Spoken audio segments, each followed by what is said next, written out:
सभी व्यूवर्स को press club news की तरफ से praise the Lord, shalom, good morning. 27 तारीख दिल्ली मठियारी में जो घटना हुई है उसकी प्रेस क्लब कड़ी निंदा करता है।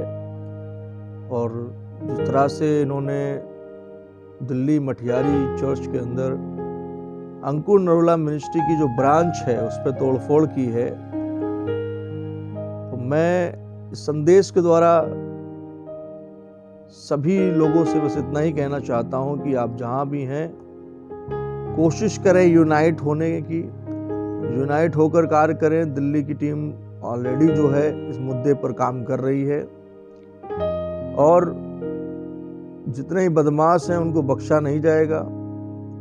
जितने भी लोग उसमें शामिल थे, जिनमें एक लोग पकड़े गए हैं अभी, और पुलिस वहां तमाशागीन बन के खड़े होकर सब तमाशे को देख रही थी, तो कहीं ना कहीं जो है पुलिस की छवि पर भी असर पड़ रहा है। तो मैं कहना चाहूंगा कि ये सिर्फ जो कुछ भी हमारे समाज के साथ किया जा रहा है ये सब एक षड्यंत्र के तहत रचा हुआ खेल है। क्योंकि पिछले समय में आरएसएस चीफ मोहन भागवत ने कहा था कि देश के अंदर जो है हिंदुओं की संख्या घट रही है, देश के अंदर जो है हिंदुओं की ताकत जो है वो घट रही है।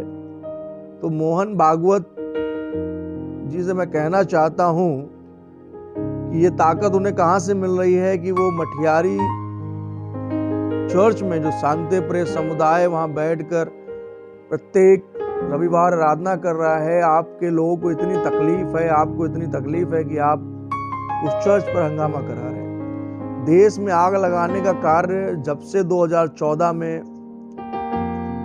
हुड़दंगियों की सरकार बनी है, 2014 से देश में हुड़दंगी हो रहा है। कहीं किसानों पर जुल्म हो रहा है, कहीं छात्रों पर जुल्म हो रहा है, कहीं ईसाइयों पर जुल्म हो रहा है, कहीं मुसलमानों पर जुल्म हो रहा है। तो ये जो टारगेट करने वाला सिस्टम इन्होंने बना रखा है ये ज्यादा दिन चलने वाला नहीं है। मैं ये कहना चाहूंगा कि सभी यूनाइट हो जाएं और बहिष्कार करें, सोशल मीडिया में बहिष्कार करें इनका। सबको पता है कि दोबारा इनकी सरकार नहीं आने की। एक बात तो लोग सीख गए हैं कि 70 साल लोगों ने कांग्रेस को क्यों चुना और 70 साल बीजेपी का बहिष्कार क्यों लोगों ने किए रहा। क्योंकि बीजेपी जब थोड़े से समय में इतनी आग मूत रही है तो 70 साल में ये क्या कुछ ना कर देते। आज थोड़े से समय में सब कुछ बेच डाला इन्होंने। देश को आगे ले जाने की बजाय धार्मिक मामलों में ढकेल रही है सरकार। बड़े बड़े पत्रकार इस बात को बोल रहे हैं जो गोदी मीडिया नहीं है। मैं गोदी मीडिया की अगर बात करूं, गोदी मीडिया इस घटना को कवरेज करने गया ही नहीं। जब ये सब वीडियोस मेरे पास आए, जब दिल्ली की हमारी टीम ने वीडियो हमें भेजे, तो उसी दरमियान हमने इसको तत्काल प्रभाव से अपलोड किया। लेकिन वहां पर घटना स्थल पे कोई भी गोदी मीडिया कवरेज करने बड़ा चैनल नहीं गया, जिसका भी आप नाम ले लीजिए। तो ये सिर्फ उन घटनाओं को कवरेज कर रहे हैं जहां इनके आका जाकर प्रचार कर रहे हैं, बड़ा बड़ा बातें बोल रहे हैं, स्टेज पे खड़े होकर के जो दावे कर रहे हैं, झूठे दावे कर रहे हैं। बस हवा में तीर मारने वाले जो कवरेज है उन्हीं को किया जा रहा है। इससे समझ में आता है कि ये देश में कुछ और ही माहौल लाना चाहते हैं, जो कि यूएन ने, अमेरिका ने, अमेरिकन पत्रकारों ने भारत की न्यूज को जो है बोल दिया है कि हिंदू टारगेट टू क्रिश्चियन। यहाँ हिंदू की बात नहीं हो रही, यहाँ शरारती तत्वों की बात हो रही है। क्योंकि मैं यहाँ का मूल निवासी हूँ, मैं यहाँ का व्यक्ति हूँ, तो मुझे पता है कि यहाँ सभी हिंदूज भाइयों के दिमागों में ये चीज नहीं है। ये सिर्फ आरएसएस के लोगों के दिमाग में है, और जो बजरंग दल के लोग हैं, जो कट्टरपंथी संगठन है, वही इन चीजों को बढ़ावा दे रहे हैं। पिछले समय में अमेरिका की एक मैगजीन ने बजरंग दल को, आरएसएस को भगवा आतंकी घोषित कर दिया था। देश की छवि खराब हो रही है, इस पर माननीय राष्ट्रपति महोदय भी सोचे, हमारे यहाँ के सभी कोटे इस बात पर मनन करें कि इससे हिंदू समुदाय के ऊपर बहुत बड़ा सवाल बनता जा रहा है, बहुत बेकार छवि होती जा रही है, क्योंकि देश जो है वो हमारा धर्मनिरपेक्ष देश है। हम सब जानते हैं संविधान में क्या लिखा है। संविधान के अनुसार हमारा जो देश है धर्मनिरपेक्ष देश है, इसलिए तत्काल प्रभाव से बिना पक्षपात किए दिल्ली मठियारी के बदमाशों पर कार्रवाई होनी चाहिए। हम यहां से प्रार्थना पत्र लेटर पे लेटर लिख रहे हैं, लेकिन महोदय कहते हैं सबका साथ सबका विकास, और विकास सिर्फ कट्टरपंथियों का ही हो रहा है। अपनी कट्टरपंथियों में बढ़ते जा रहे हैं ये, और सबका विकास की बात करते हैं हमारे प्रधानमंत्री। यूपी के मुख्यमंत्री की तो बात ही छोड़ दीजिए,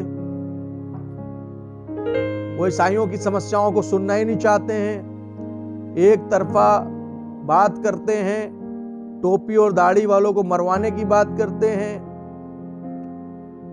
जहां पर शांति का माहौल होना चाहिए वहां हमारे ही देश में तानाशाही चल रही है।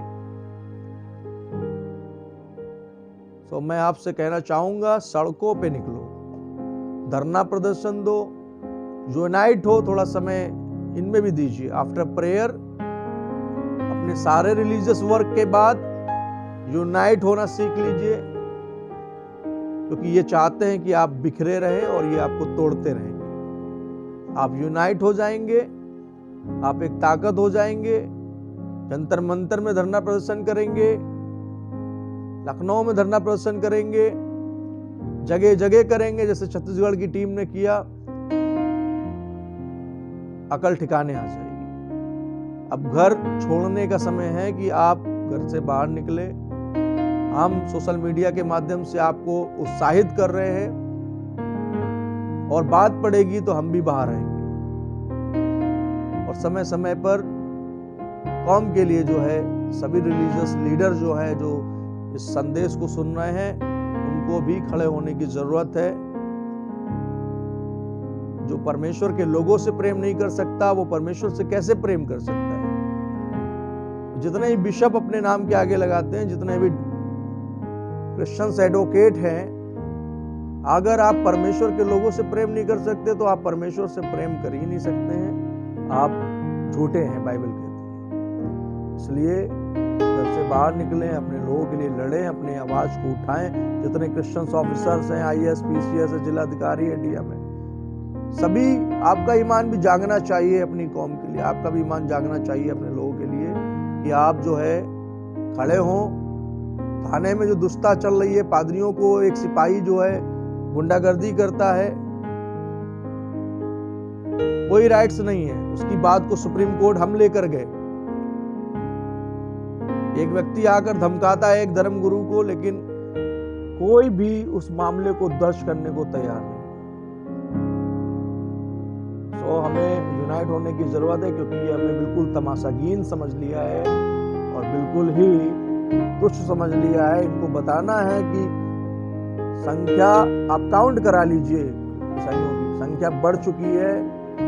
जगह जगह जो है आप जहां बंद करा रहे हैं उसके पड़ोस में ही चालू है। आप बैन नहीं कर सकते, चर्चेस को बैन कर देंगे, कई क्रिश्चियन देश आगे आ जाएंगे और हम लेकर आएंगे।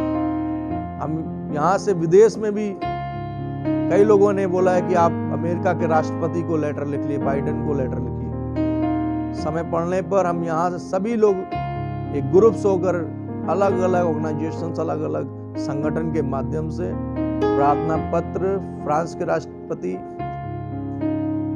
फ्रांस के जो मिनिस्टर हैं, अमेरिका के जो मिनिस्टर हैं, उन सबको यहाँ से हम तत्काल प्रभाव से प्रार्थना पत्र भेजेंगे।